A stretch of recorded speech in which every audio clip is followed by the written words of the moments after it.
Greetings, Harshad.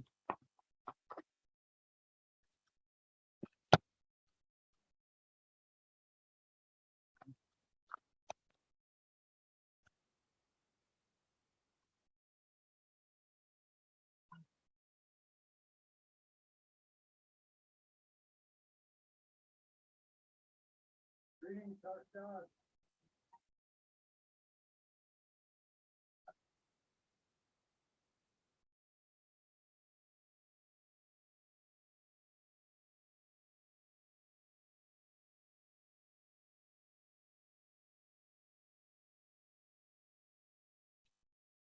Okay.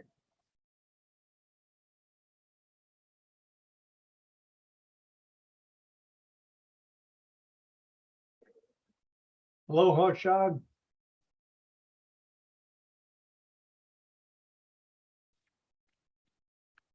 Oh, maybe you come back.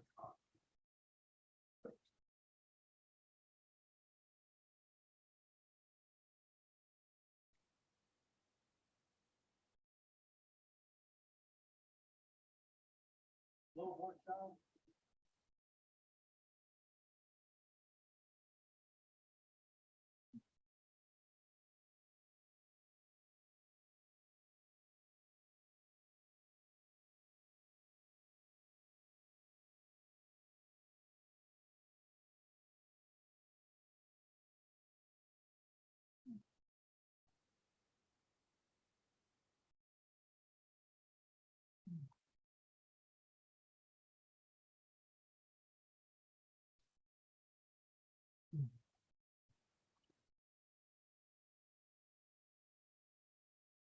Howdy, how do?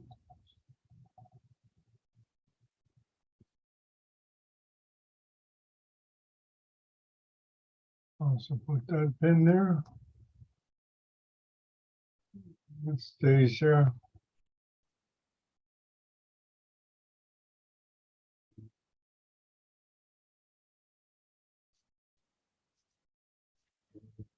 Well, you run a channel, you never know what's going to happen. 13 minutes and nobody here. Wow. Ooh. Someone else just stumbled in.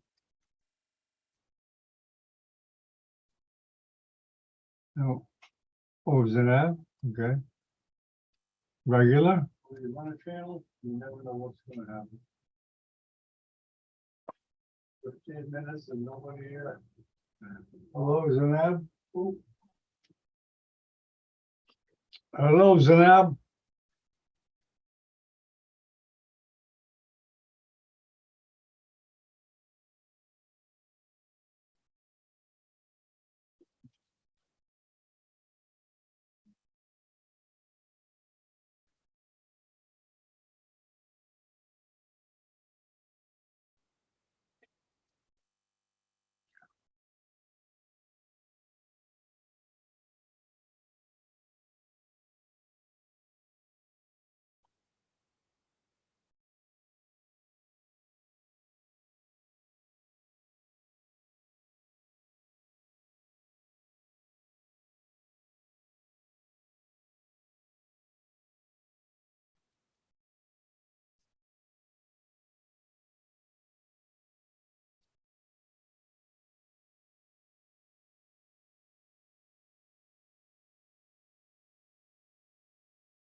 Okay, you got in there, Zanab.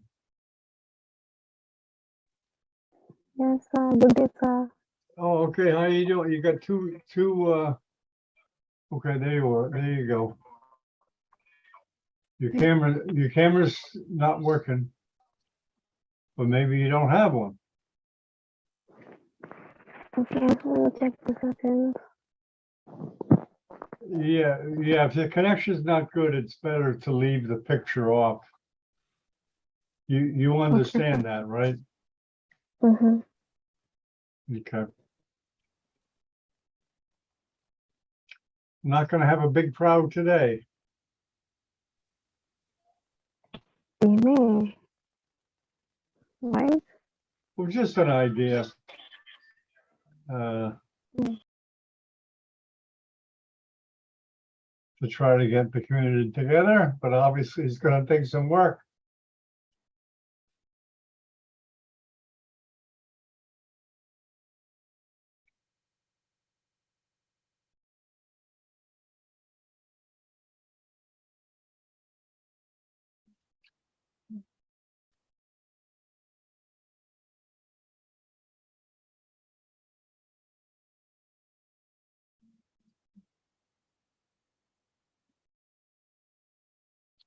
Well, good day, Ahmed.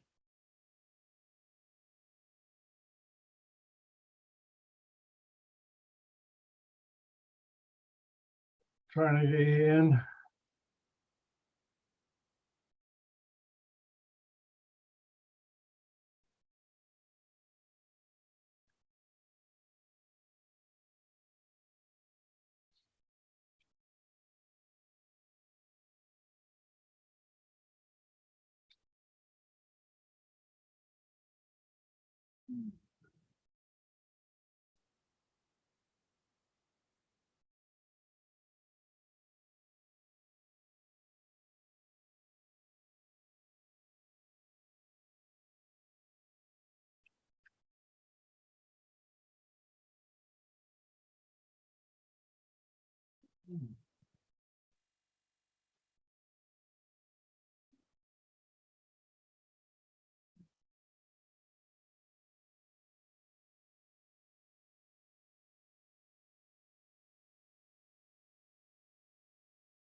Arshad, are you there?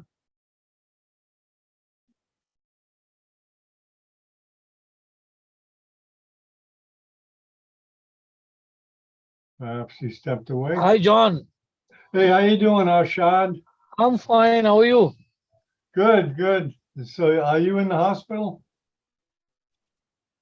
No, I'm on the way to one hospital to another hospital. Oh, you're on the road. Just traveling. Oh, good. That's you connected from your smartphone. Very good. Yes. I always do that. That's great. How are you being? You're not driving, obviously. No. I got tired. Yeah. Oh, that's good. How have you been?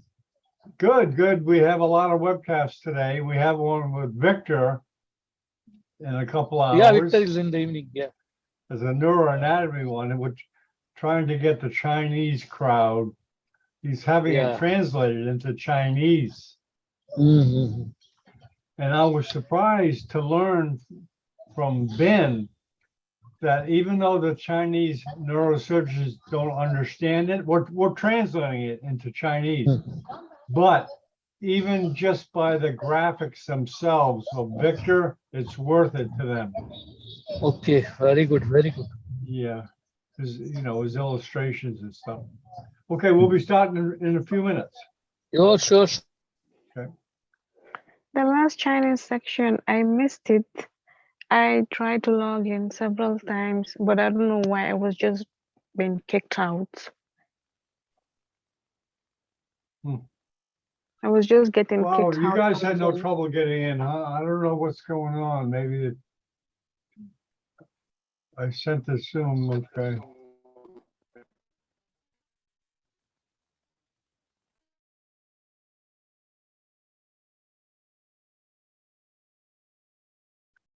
Because the guy trying to get in.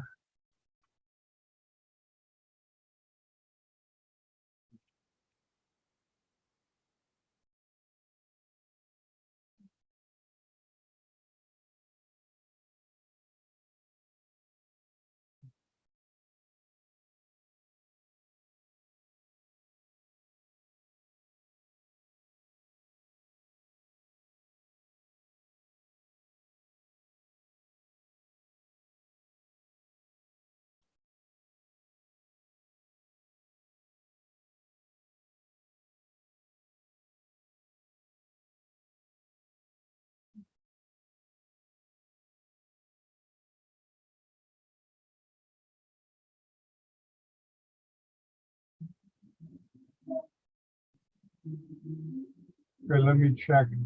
You guys had no problem getting in, huh? Okay.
Hello, Arshad.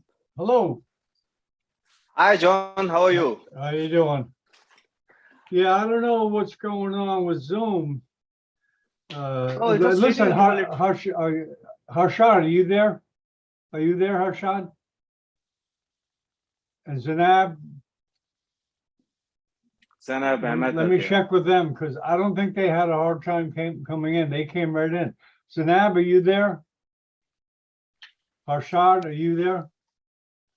And there's people coming in now. Yes, I'm here. I think it's your system. Yes, I'm here. There's some problem, I think. Yeah, there are people coming in. Okay, now. So anyways. Okay, let's wait a few minutes, okay? Yeah, sure. Okay. Let some more people come John, in. meanwhile, can you please check when I'm sharing the screen? Yeah, go ahead.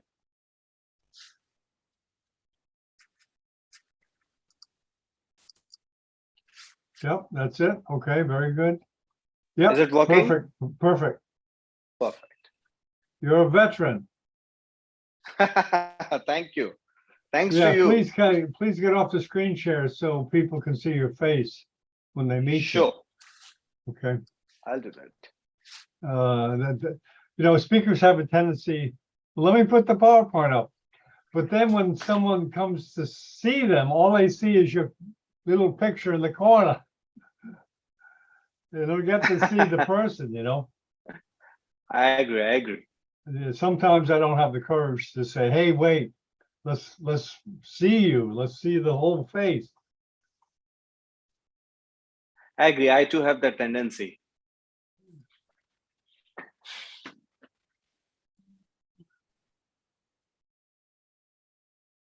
There'll be people joining. You want to start? We can wait for some time, actually. Oh, okay. Yeah. Just a minute or two. I got another webcast from China Oh, next in a couple of hours. Neuroanatomy, Victor Hugo Perez. yeah, We're I got that mail.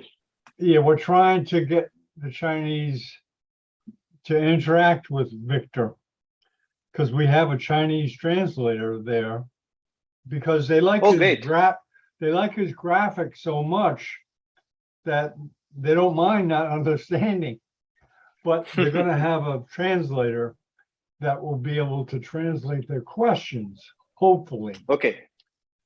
But we had 2,000 people watching, right? But none. Oh, really? Yeah, from China, because they broadcast it simultaneously on WeChat Live. You get big numbers in China. There's big numbers. We are going to surpass them in population by next. Ben Zhu, he's does a lot of webcasts. He has a residency program in Shanghai. Guess how many residents they have? 500. Oh my goodness! They can't even 500, that's a remember the little name of city. these minutes. 500 is incredible. It's too much actually. How would you remember the name of so many people? I don't know. And plus, he does up to 8 bypasses a day. 8. Incredible. Well, he goes from one room to the next. The residents prepare the field, but he does the bypass part and goes on to the next. 8 a day. Sometimes 9. It's a huge number. It's a Yeah, huge 9. number. Plus, he runs his department. Huge responsibility. Hats off to him. Yeah, he's really got to allocate his time well. Man, oh man. So, great guy, but he always finds time for education. It's so funny. And he'll always be It's there. a lot of commitment, actually. A lot of, time management. Well, you're super busy too, I'm sure. Yeah, But I yeah, did I'm serious. knee I'm surgery, serious sir. about doing the webcast in Hindi. I'll do that. I'll do that, Let John. me know. No, Because I'm just saying, I'm not yeah, pushing you. I'm just saying if you want to. no, I'm very proactive for that, and I'm looking forward because a lot of my population is actually more comfortable in Hindi, especially the patient population. Yeah. So doing a webcast in Hindi would be a great learning experience for them too, and it slightly off burden me because once will get those podcasts and all those webcasts, I'll just forward it them to them so they can go through it and then they can come with a Right. ready-made information about the common F for their disease. Well, for me too, it's a learning experience to try different stuff, uh, to see if we can get people interactive and involved. Yes, John. So it's worth a try. So do you want to start? Because I got to do the webcast after this. Okay. Okay. Hold Yeah, on. sure. Yeah, sure. I think we should start. Manjul, Tripathi, neurosurgeon. I'll let you introduce yourself. Okay. Yeah, sure. No problem. Yeah, I'll introduce you, and you can tell what your qualifications, your residency, where you work now. Okay, here we go. 10, 9, 8, 7, 6, 5, 4, 3, 2, 1. Good morning from Miami Beach, the home of Gamma Knife.tv. This is the initial broadcast with Manjul Tripathi, a neurosurgeon from India, who's going to tell his credentials. But we're trying to start a community for Gamma Knife TV. And I welcome Manjul. Welcome, Manjul. Thank you, John. Thank you so much. Good morning to you and good afternoon, good evening, wherever you are in the world. A good day to you all. And I'm really very excited. I'm very thankful to John for this initiative because there is a lot of knowledge lacuna as far as the osteotactic radiosurgery and especially the gamma knife radiosurgery is concerned. And it's in a scattered way, it's at different locations in the world in different centers. Not all neurosurgical trainees and not all neurosurgeons are actually properly exposed to this technique, which is actually a very important, I would say a surgical tool among the neurosurgeons. So we are taking this educational endeavor to make it make neurosurgeons more familiarized with the techniques of the radiosurgery, its indications, contraindications, the side effects, efficacy, long-term effects, all those things, so that you can choose your patient and you can cater the needs of your patient according to their disease and the status of the disease in the natural history. So without wasting much time, I am going to share my screen and I think my screen is visible now to all of you. John, Yes, is it visible? Yes, perfect. So thank you once again. And this is an introduction to Gamma Knife today. It's just an introductory talk today. And in the later talks, I'll explain to you how are we going to proceed with these webinars. But I thought that we should first start with an introduction to our Gamma Knife radiosurgery. What is it? These are my disclaimers. This is just an educational endeavor. I do not have any financial relationship or any commercial interest. This is my mentor who taught me the microneurosurgery and the nuances of the gamma knife radiosurgery. And we are proud members of European Association of Neurosurgical Societies, Lexel Gamma Knife Society, and International Radiosurgery Research Foundations. Before I take you to gamma knife, our journey to the gamma knife radiosurgery, please let me introduce you to the place where I work. I am in a place called Chandigarh. It's very near to the New Delhi. It's in the northern part of India. It's a public sector teaching hospital. We have 20 residents with us and 15 faculty. It's a multi-specialty teaching hospital with an 80 beds for the neurosurgery department. And we take care of 80 million patient population. So our catchment area is 80 million patient population. So just 2 decades ago, if somebody asked for the Gamma, it was actually the Rustam-e-Hind Gamma Pahalwan. He was a warrior here. His name was Gamma, so he was very popular. So whenever some people ask me, where do you need to go? I say that come to the Gamma knife. So they remember with the Gamma Pahalwan. Or if you want to ask about the Gamma, it was the Gamma sign. But if you Google it now, what is Gamma? So this machine comes into the picture, which is actually the Gamma knife. This is the machine with the Gamma knife radiosurgery. What we are going to discuss today is the Gamma knife radiosurgery. The Gamma keeps coming in discussion in between.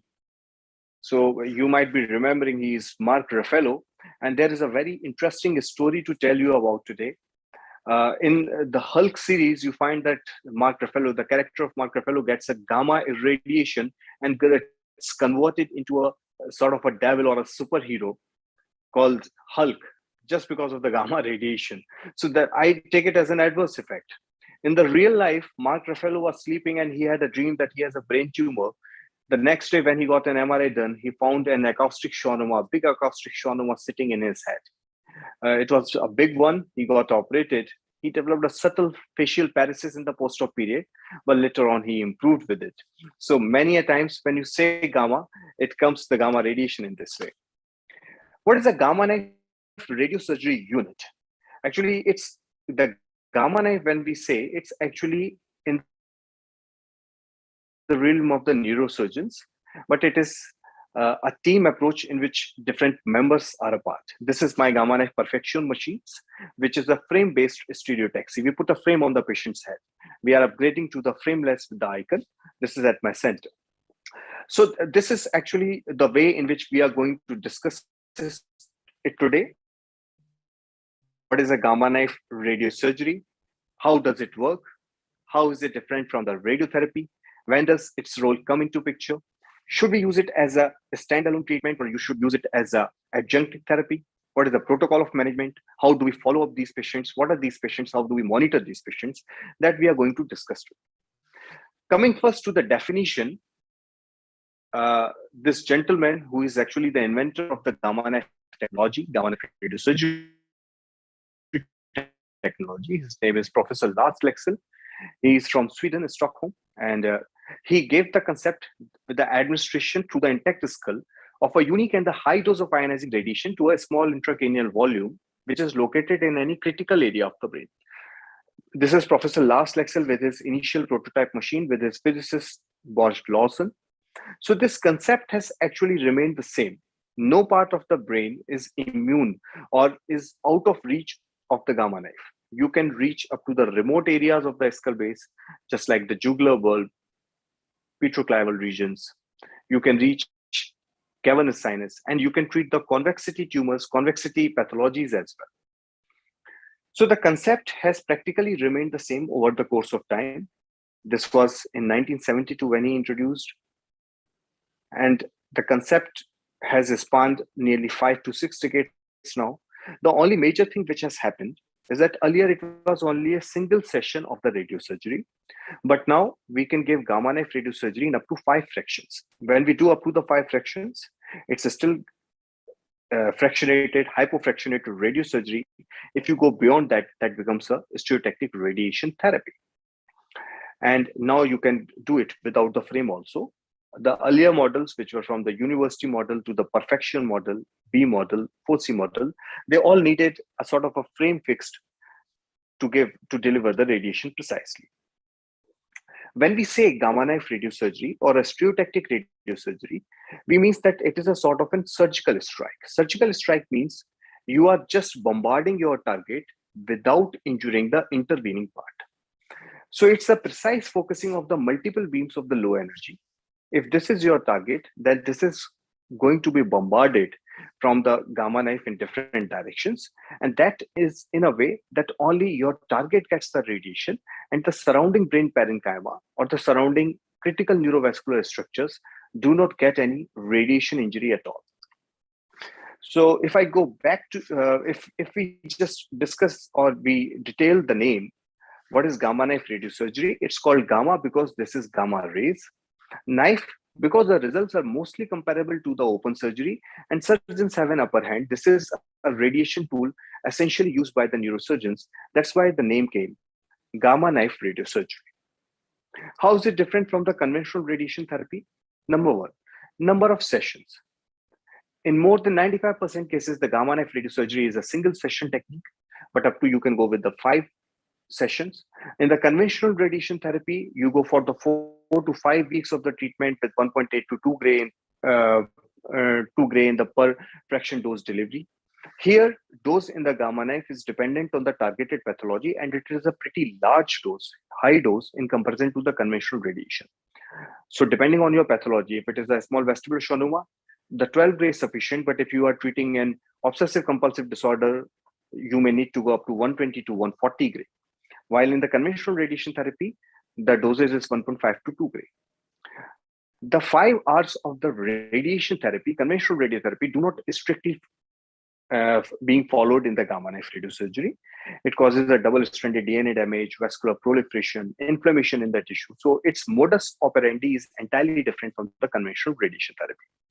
It affects rather early in comparison to the conventional radiation therapy. We take a latency period of 3 years. So once, and usually for the various indications, we take that the maximum effect of gamma knife comes by the end of the 3rd year.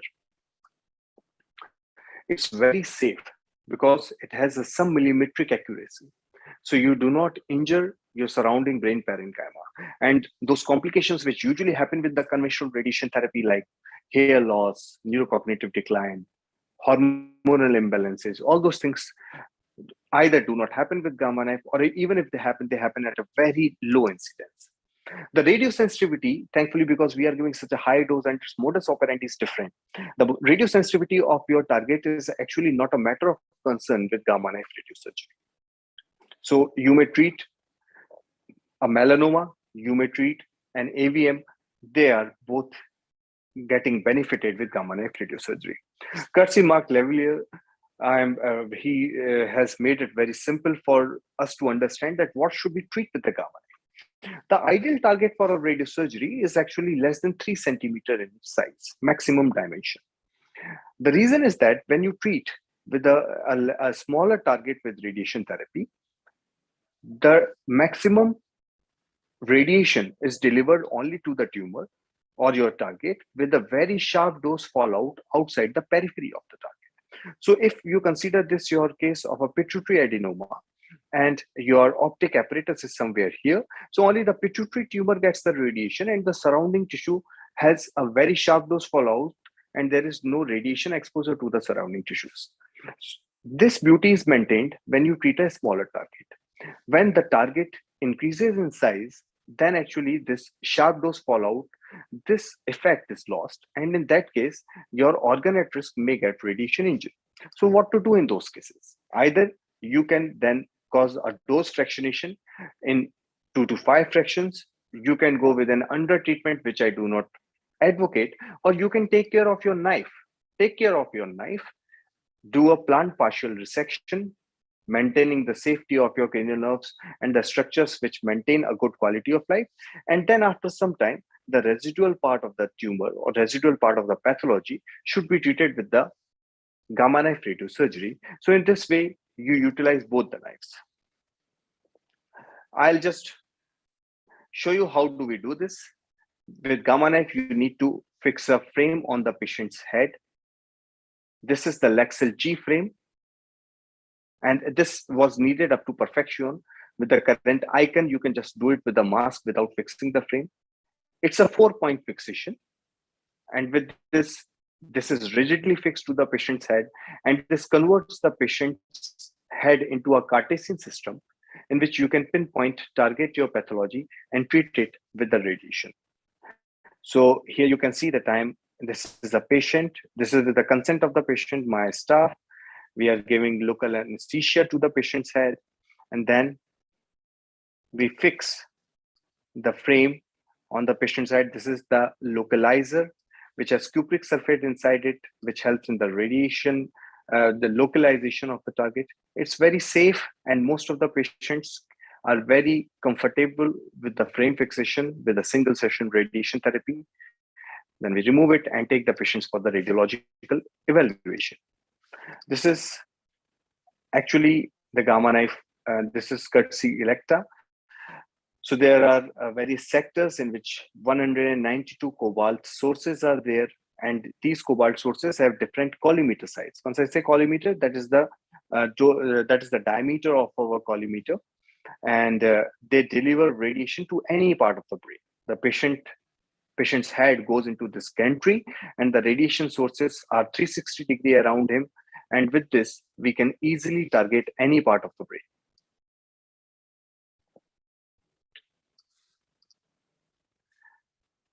The patient's head gets fixed. It gives a certain immobility to the head, and then you can safely target. So to treat with a gamma knife, it's very necessary to immobilize your target. Your head should be fixed, and the limit of gamma knife is from the occiput to the lower margin of the C2. Earlier, it was up to the lower margin of the foramen magnum, but now it's up to the lower margin of the C2. Till there, you can easily treat any patient with gamma knife radiosurgery. You cannot treat any lesion beyond that, because in that case, it wouldn't be possible to immobilize your target, and it wouldn't be safe with gamma knife. But for the intracranial pathologies, the gamma knife machine remains the safest treatment modality. When you compare it with the other LINAC technologies, the gamma knife has a sub-millimetric accuracy because of all these beautiful engineering technology of fixing the frame, converting the head to a Cartesian system, then getting an imaging and targeting over that. In comparison to this, the LINAC radiation technologies are 3 to 4 times less accurate in comparison to the gamma knife radiosurgery technique. So total clinical accuracy is less than 0.5 millimeters. So we are very, very safe when we are getting treatment with the gamma knife radiosurgery. How do we decide the dose in these cases? That is dependent on the perceived pathology of our target tissue. What are you going to target? If you are targeting a pituitary adenoma, functional pituitary adenoma, acromegaly, you may need to give 25 gray or 23 gray. Once you are treating a non-functional pituitary adenoma, you are good with 12 to 15 gray. You need to look at the organs at risk and your surrounding. And according to that, your dose is decided. It's a team approach. The team leader is a neurosurgeon. This is my team actually, which has a team of a radiation oncologist, medical physicist, neuroradiologist, gamma knife surgeons, supporting staff. And this is essentially a team effort in which every person, every team member has a specific role to do. You need to follow a particular protocol, which includes the thorough clinical, hormonal, and the radiological evaluation. I always insist that you should be sure on your target, what you are treating, with a pathological confirmation if possible. But most of the times we are doing a primary radiosurgery in which there is no pathology available. That is okay, because now we have so much advanced imaging with the MRI, PET scan, and all those things that you can pinpoint your target in 90 and be correct in 99.9% cases. If you have a slightest of doubt, if you have a differential diagnosis in your head about your target, do not treat it with gamma knife first. Confirm on the pathology. Otherwise, you may land up in the surprises. If you think that this might be some metastasis or a glomus tumor and you are not sure about the pathology, just first confirm the pathology. Try to do it non-invasively, but if that's not getting confirmed, confirm within some invasive procedures, get a histopathological confirmation, and only then you should treat the patient with gamma knife radiosurgery. That would ensure the safety and the efficacy. Then these patients need a strict follow-up, which includes the clinical, hormonal, neuropsychological, and radiological follow-up. Ideally, for the first year, I get it at 6 months, at 1 year, and then at an yearly interval. By the end of the 3 years, if everything remains good, then I get a radiological and clinical follow-up once in 2 years or in 3 years.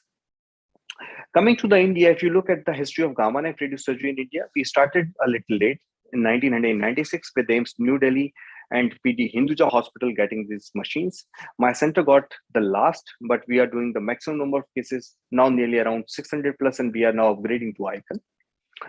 When we started, similar to the world, in the 90s, the maximum indications were, the most common indications were vascular malformations, majority being the arteriovenous malformations and intracranial cavernomas, vestibular schwannomas, different non-vestibular schwannomas, meningiomas, both as a primary and secondary treatment modality, glomus tumors, pituitary adenomas, trigeminal neuralgia.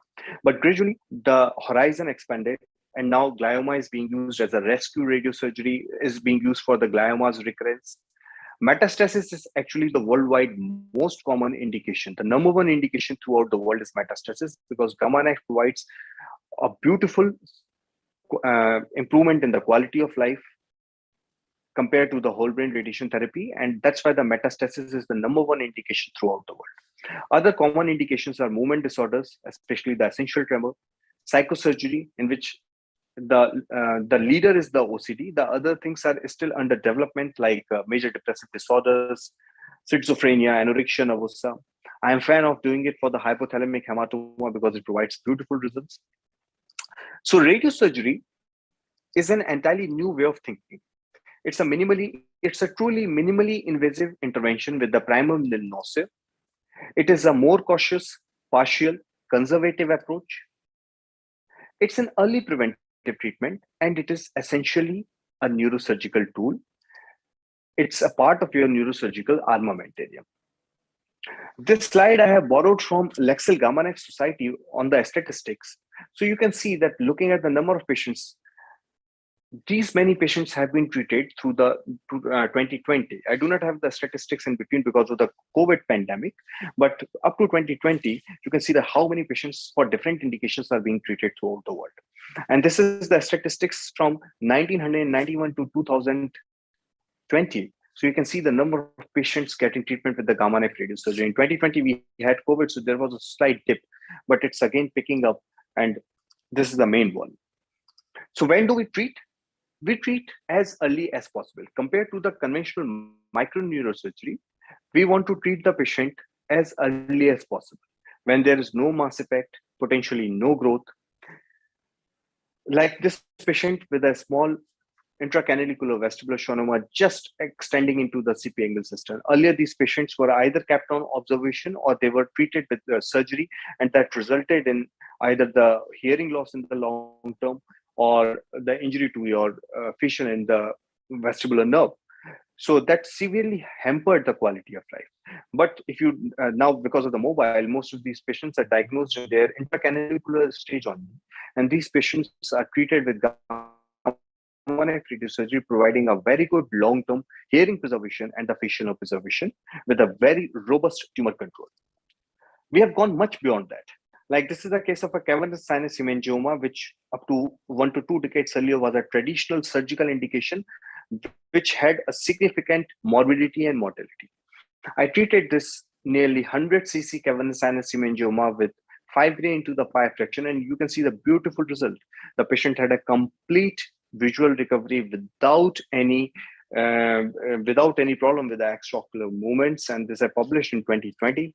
Similarly, we started treating large volume AVMs with the primary radiosurgery. This was one of the initial articles on the dose fractionated gamma knife radiosurgery for the large volume arteriovenous malformations. And these patients show a complete resolution of the nidus as is visible in this scan.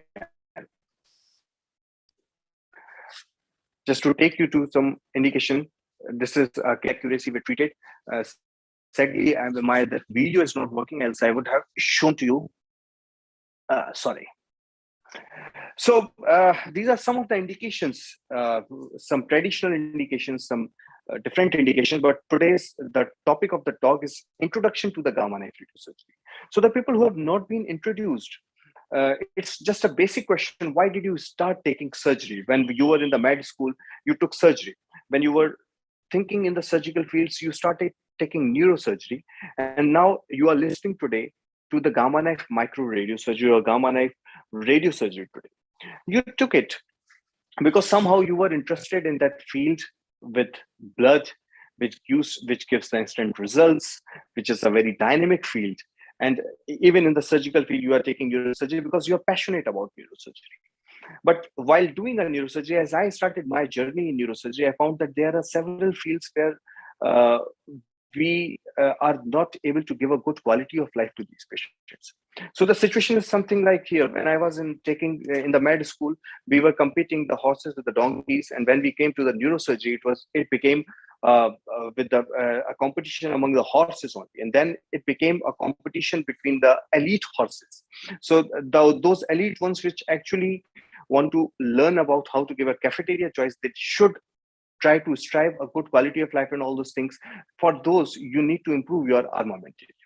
You remember this gentleman, William Halsted, who, and this is his team, and these were the initial years when he used to operate on difficult neurosurgical procedures without microscope. Then this is Walter Dandy, a pioneer of the neurosurgery, who actually started making neurosurgery safer.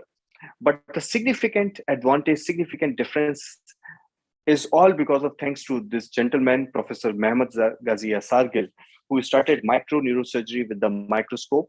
And when he showed these results, he taught to the world, there was a significant change in the natural history of disease, because earlier the mortality and morbidity was too high. With micro neurosurgery, we could, first time in the history of the neurosurgery, we were able to make some meaningful change in the natural history of a disease. It might be aneurysm, it might be large vestibular schwannomas. All these patients were actually getting benefited. When it became popular, the microneurosurgery, there was a breed of aggressive neurosurgeons in 70s, 80s, and early part of the 90s. Any part of the brain was not alien to them, but they found that anything which is alien to the brain should be removed. In those cases, we had good postoperative results in the form of a good postoperative radiology, but somehow the quality of life was not that much improved, because there were the patients were having deficits. There was some neurocognitive decline, deficits in the, as far as the cranial nerves are concerned. So we actually added, in that journey of learning in the neurosurgery, we also added a lot of people with the vegetative status or in the poor neurological status.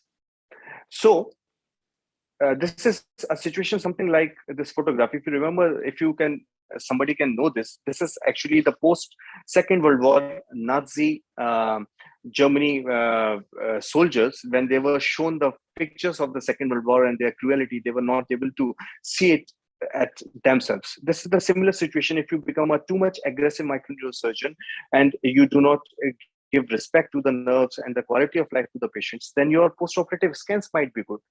There would be no tumor, no pathology, but the patient's neurological status might not necessarily be so good. So that was the problem. When Professor Lars Lexell understood this lacuna, he took it as a challenge. And then he developed this important field of the gamma knife radiosurgery. This is he with his team sitting in Upasla, and this is his initial frame with which he could target any part of the brain. Since the time of Professor Lars Lexell, it has made a significant advancement. If you look at the gamma knife radiosurgery and you Google it now, you will find that there are more than 24,000 articles written over stereotactic radiosurgery, gamma knife radiosurgery, especially, both in the long term, in the short term. If I take a look at my own country, gamma knife radiosurgery in India, this is the today's PubMed I have taken. There are nearly around 400 articles from the different centers of India, both in the long term and the short term. And that's a very important level of evidence. That's a very important literature support in support of the gamma knife radiosurgery. If you look at Lexell gamma knife radiosurgery compared to the other kinds of the stereotactic radiosurgery machines, which are, because of the basic physics, they are way inferior in comparison to the safety and efficacy and the precision. You can find that the lion's share is of the gamma knife radiosurgery, Lexell gamma knife, compared to the other LINAC-based machines and proton. I'm not criticizing them, but we need to compare them on the level of evidence and the physics behind them. And just as I'm giving you an introduction to you today, I'll make you realize that it's little difficult in the initial part to inform a traditional neurosurgeon who has not been exposed to this technology that there is a way to treat the pathologies inside the brain without actually putting the knife over. This is a case of a motor cortex AVM, and this patient had ruptured. So when the decision, this is our local WhatsApp group, and when we started doing this, I told them that this is a good case for gamma knife radiosurgery. It's a good compact nidus. Then I was mocked at that point of time. And people were actually against me, telling me that no radiosurgery can treat this. But when I showed them that actually it can be done, and when I asked them, after showing the results, like this is another case of a complex AVM which I treated with gamma knife radiosurgery, and by the end of the 3 years there is a complete nidus obliteration, they understood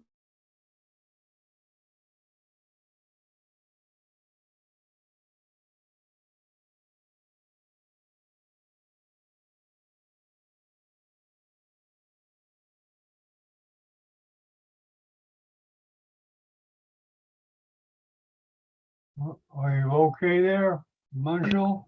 The nuances of it, you become better with it. This is a case of I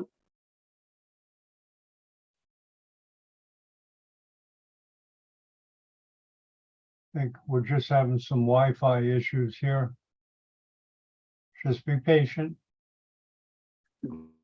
not, it's the primary principle of the do no harm. It's not a face off with the microneurosurgery. I teach my residents both the techniques of microneurosurgery and the radiosurgery, but it's very cost effective capability.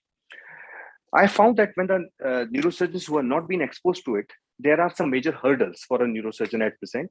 And whenever some new country gets its first gamma knife or some center gets the first gamma knife, they have to find a complex display of avoidance among their own country. The reason is that there is a lack of the radiosurgical awareness in the general population and even in the neurosurgeons who have not been exposed to it. The surgeon's ego, you do not need to keep your ego at first, because your patient's outcome is the most important thing which matters. There are competitive economic interests with the neurosurgeons, microneurosurgeons, and with the radiation oncologist also. So those things are going to stay there. In between these, the patient's interest should be at the paramount. And the another population who are actually the hurdles are the patients who frequently Google and get misguided by the net-based information. I recently wrote this article, Radiosurgery, Teenage Sex, or the Midlife Crisis. This is something about for the seasoned neurosurgeons who find it difficult to digest that something can be cured without putting a knife. And the young neurosurgeons who find that this is something like a video game, we can treat it, and they get excited. But believe me, it is a radiation tool. It doesn't give you an immediate complication, but if you are not careful with this, it will lead to the long-term complication. So your planning of the radiosurgery needs equal precision as the planning of a knife, because you may have, otherwise you may end up in irreversible complications in the long term. So you need to choose your patients wisely. This I'm giving here this figure. I just love this figure. Whenever I give a radiosurgery talk, I put this figure that you should know your limits. You should be both a microneurosurgeon and a gamma knife radiosurgeon, and you should treat your patients wisely. You should choose your patients wisely, and then you should choose your knife according to that particular patient's pathology expectations. In the initial part, I also faced this kind of criticism, and then I was invited in the British Radiosurgery Society meeting where I met Ian Paddick. Ian Paddick, who was initially a trained physicist, had to face the same kind of criticism from the radiation oncology. When he joined, he just told me that he did not lose his job in the first decade due to the imminent chemotherapeutic cure for the cancer when he started doing gamma knife. Secondly, the absolute necessity for the fractionation that was taught to him on the day one with the dogmatic certainty is now being questioned thanks to the surprisingly excellent results of the single section gamma knife radiosurgery. And there are immunological rationale which explain that why do we get the good results with the gamma knife radiosurgery. Now with the recent, if we review the literature, as I've shown that there are more than 25,000 articles, and we have an evidence-based management with the gamma knife radiosurgery, this is a very significantly important tool in your kitty. So with this, I'm again thankful to John who started this, who pushed me for this. And this is, we are planning to have a new webinar on every second and the fourth Friday at 15:30 IST. We would include the leaders of the field. We will discuss the current level of evidence and the role of the gamma knife radiosurgery among the cafeteria choices. With this, I would end my today's talk. That's just an introduction. These are the different shades of my beautiful country. And thank you all. I would be very happy to interact with you. And if you have any questions, please let me know. Okay, very good. Okay, Manjul, thank you very much for an extensive background of gamma knife. Starting this, I can't say too much about the technology, but I know there needs to be education. Just my general overview of we talked about this, my general overview of neurosurgery, because I'm not a neurosurgeon, is that this area needs education, because I couldn't find much on the internet, really. So yeah, we'd like, to start a community internationally, because the internet now, you can go global with this program. You can have a global program.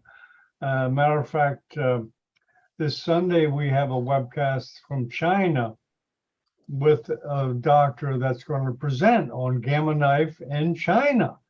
So why not see what they're doing in China too? I mean, Yeah, how definitely. how can it hurt?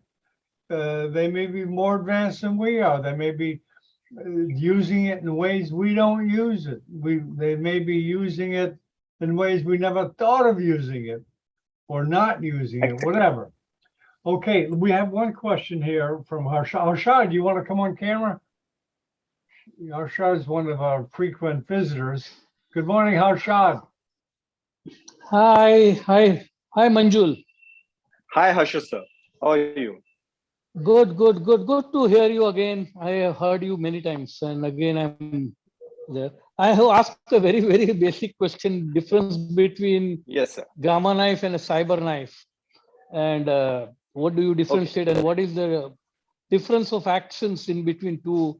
And thirdly, in our setup in India is the cost, because gamma knife is cheaper than the cyber knife. Okay. So if you can, enlighten us about that, and then I'll come back to one more question. AVM Sure, you were sir. discussing.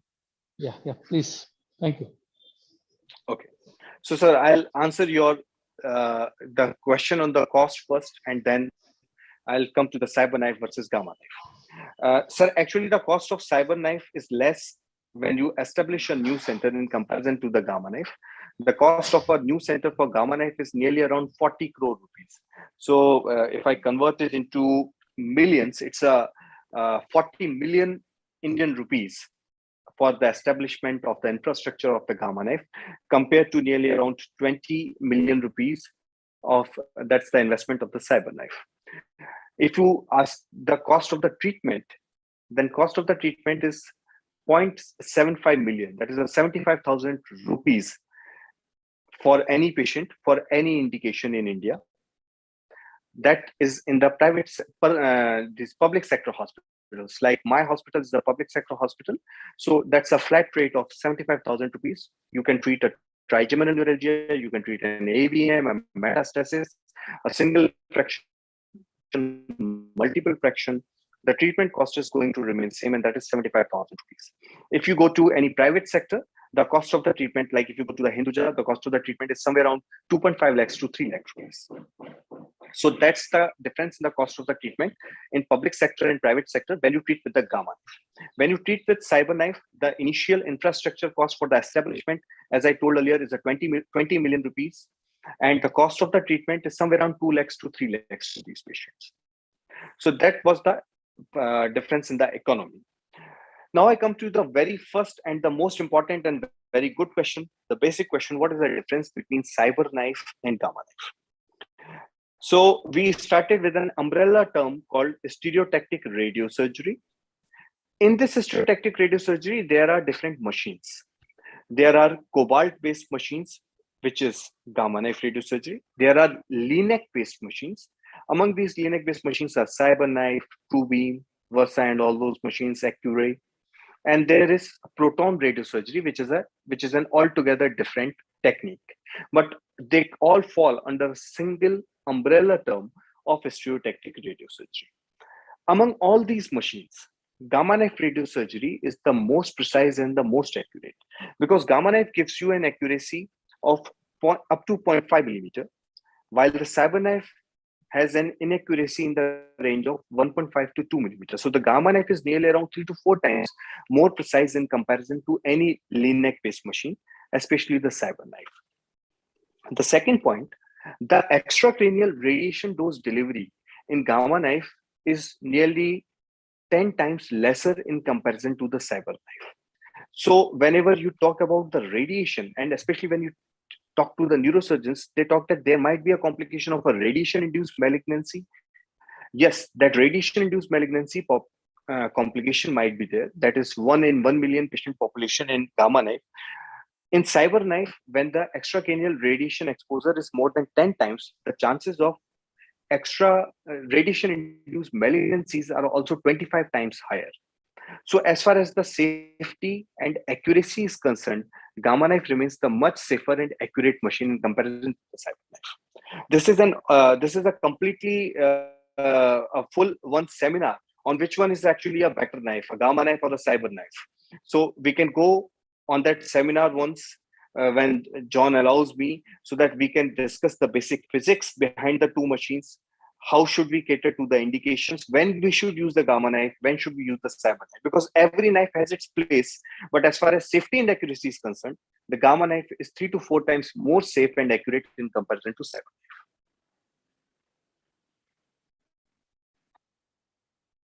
Sorry, you are mute, sir. Actually, kindly unmute yourself, sir. Thank you. Thank you. It's very nice. In Mumbai, we have a cyber knife which is in a private sector. They charge you more than the Gamma knife, and the claim is that it is more effective and more safer than the Gamma knife. Sir, actually, if you, John, allows me to share my screen. Yeah, sure. So, Go ahead. Okay, so actually, this was a question that whatever the machine some hospitals have, they actually promote it saying that this is actually the best machine and the most accurate machine. That's a problem. And even if you Google it, you will find that different machines claim that they are actually the best. Whatever the machine is at your disposal, the treating person, like you may ask me that since you have a Gamma knife, you are promoting it. No, that's not the reason. I am telling you that it's because of the basic physics and the mathematics behind this technology, it becomes accurate. The same question was asked in the UK, because this is a war between the companies. They are from the different companies. It's a huge market. So NHS asked Ian Paddick to commission a study in which to compare different machines on their dosimetric profile, on their dose profile, and the safety profile, accuracy profile. When they did it, they found some very interesting results, which I'm going to show you. So I'll just go to the.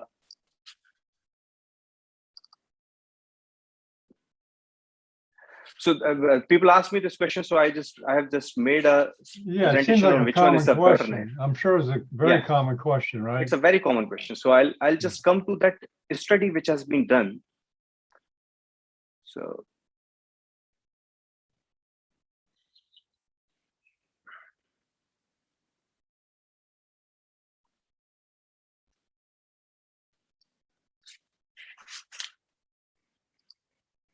So is my screen visible to you?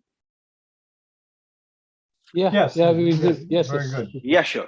So you can see that if the volume of the normal tissue receiving the radiation when you treat it with Gamma knife radiosurgery, it's much less in comparison to the cyber knife. This is actually the graph which is showing the number of the targets. There are multiple metastases being treated. When we treat with the Gamma knife, we are exposing very less amount of the normal brain tissue to the radiation. Radiation is never good for a normal brain, believe me. When your target increases, if you have 9 or 10 metastases in your patient's head and you treat it with the Gamma knife, then only this much part of the normal brain is getting an unnecessary radiation compared to the cyber knife, which is nearly around 3 times getting higher radiation in comparison to the Gamma knife. This is also true with the other machines like the Novalis TrueBeam. All of these machines expose your normal brain parenchyma to an unnecessary radiation, which you are able to see here. And when you translate it, the extracranial dose distribution, like if the target is inside the brain, you treat it with Gamma knife or you treat it with the cyber knife, and you evaluate the extracranial dose fallout at thyroid, chest, abdomen, pelvis. You find with the cyber knife, the extracranial dose distribution at the thyroid is 31 times higher, at chest 28 times higher, abdomen 129 times higher, and pelvis 115 times higher. When you look at this translates into the much higher chances of radiation-induced malignancy. This is actually the study which I was telling you, a national commissioning program benchmarking the different planning cases in order to evaluate current practices across clinical centers treating SRS cases. So they took a dummy case of a metastasis with a single metastasis and multiple metastasis, and these same patients were planned on different machines, and then they compared them. They planned it on Lexel, Gamma knife, cyber knife. This is already published studies. Tomotherapy, Electra, Varian, Linux, and all those things. and what they could find. They could find the results were actually astonishing. They tried to evaluate the extracranial dose and the risk of the radiation-induced malignancy. I have highlighted this, that you should read. Comparison with the literature revealed that the extracranial dose was lowest with the gamma knife, then Linux equipped with the microleaf collimeter. Estimated risk of the radiation-induced malignancy in the body for patients treated with SRS. If you are treating with gamma knife, the chances of lifelong risk of the extracranial radiation-induced malignancies are less than 1% compared to up to 39% with the cyberknife radiation therapy. So I think this published study, this is not my speculation, this is already a published study which has gone through a rigorous evaluation with the NHS. So with this, you can find out that gamma knife radiosurgery is at present the safest technique. I do not know about the future, but the way they have just done this and they evaluated on the different platforms, I'm sure that actually the gamma knife is the safest machine compared to any other radiosurgery. If you give me some time, then I'll come with the whole study done there. Thank you. Can I ask you one more question? Thank you so much, sir. Sure. Please, sir. Yeah, Manjul, I had recently a patient, young lady who is working as an air hostess, had a bleed in the left parietal parietal lobule, and presented with a hemiparesis and a speech disturbances with a bleed. It was an AVM, which was fed by middle cerebral artery. So she was offered for a surgery. I don't know, but as well as this, she was offered for the embolization. So they opted for an embolization, and embolization was done by a neuroradiologist. Unfortunately, the full embolization was not possible. There was a residual AVM is left. The small nidus is still there by the peripheral branch. He said he can't negotiate. Now, this is an ideal case where I felt we should advise the SRS rather than going for a surgical excision. Although my surgical colleagues don't agree with me, they always say, no, you are unnecessarily sending for radiation. But this is a girl who doesn't want any knife to be used on her. And what is your experience when something is embolized and they come for SRS? Do you think the results are better, or they are same, or they don't work? Sir, better in comparison to surgery or better in comparison to the primary gamma knife without embolization? No, primary gamma knife, now the residual AVM is there, and I want to do something about that because it's going to bleed. So the treatment option is either I go for a surgery and excise it, or second option is to send for a radiation therapy. Okay, sir. So the answer is very simple. As far as an AVM is concerned, it's an all or none phenomenon. You can ensure a patient that there is no risk of further bleed only when there is no nidus. If there is a small nidus and it has been partially embolized, it sits at a high risk of a rebleed. So it has to be tackled. That residual nidus need to be tackled. It depends on whether you want to treat it with the radiation therapy, with the stereotactic radiosurgery, or you want to treat it with the surgery. That's looking at the nidus location, patient's choice, surgeon's choice, and all those things. But it has to be tackled. So I disagree with the people who say that nothing is to be done now. Just wait. I completely disagree to this. If you go to the literature, the partially embolized nidus have a higher chances of rebleed in comparison to a non-embolized nidus at all, because you change the hemodynamics of that nidus. You just treated one arterial pedicle. Now it gets rechannelized, and with this increased flow, you expose that residual nidus to a higher risk of rupture. So either you should excise it if it can be done elegantly, safely, without creating a deficit, or you should expose this to stereotactic radiosurgery with gamma knives for its complete obliteration. Once it's completely obliterated, I can ensure the patient that you are going to be safe, and that's my motto in this patient. So I would like to expose. I agree. Patient is not willing for surgery, otherwise. Yeah. Then please send to me, sir. I'll treat her. Thank you. I would be happy to treat her. Thank you, sir. Yeah. Okay, sure. Thank you, Manjul. You're welcome. Nice talk. Thank you so much. Thanks, Arshad, for being an active participant.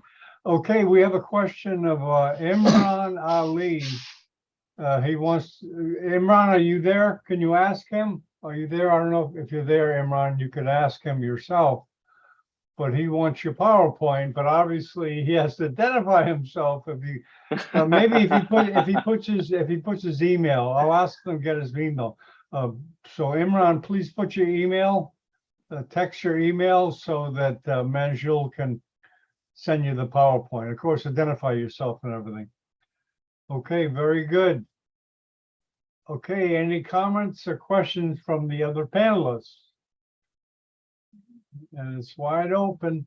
But I'm very encouraged by the turnout, 20 people. You know, that doesn't seem like many, Manjul, but in the world of neurosurgery, that's a lot of people Yeah, coming to I the agree. first webcast. You know, the numbers are smaller than the YouTube music videos and stuff like that, but it's a solid core of people that I think want to learn about this area of neurosurgery. So we look forward. We're going to try to get this community together continually and add more chapters. The China chapter, I'm going to ask the physician on Sunday when we do that broadcast if you'd like to be part of the network of Gamma Knife. So, okay. Thank you very much, Manjul, Yes, and we'll it's see very you at encouraging. least Thank you so much. at least in a couple of weeks. And we may even do a broadcast in Hindi for the people We'll do that.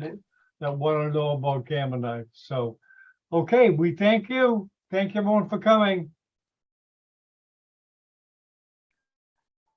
Thank you so much. Thank you, John. Namaste. Okay, Manjul, I got to run. Okay, thank you. Bye-bye. Okay, bye-bye.